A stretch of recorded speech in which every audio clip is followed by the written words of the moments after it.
Pemirsa, rencana pembentukan program studi dokter layanan primer atau DLP di Indonesia ternyata tidak berjalan mulus. Rencana pemerintah tersebut mendapat penolakan dari Organisasi Profesi Ikatan Dokter Indonesia atau IDI.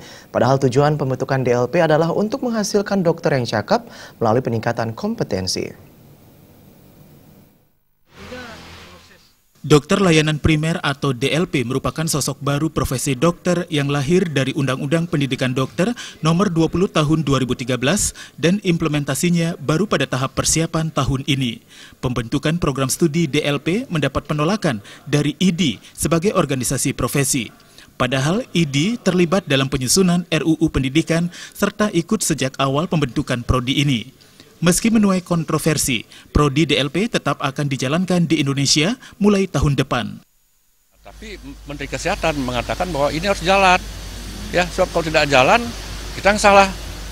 Ya, bahkan orang yang menentang juga dia yang salah begitu. Dia harus jalan gitu. Jadi oleh karena itu kita semua diharapkan untuk mempersiapkan ini. Ya. Jadi DLP ini suatu sosok yang lain sekali, karena dalam rangka apa? Untuk meningkatkan kompetensi dokter yang bekerja di layanan primer, puskesmas. Dokter umum ini ternyata belum mampu, dia berlaku sebagai gatekeeper, jadi penjaga gawang, sehingga banyak yang lolos untuk ke spesialis, gitu ya. Dan itu suatu pelayanan kesehatan yang sangat mahal.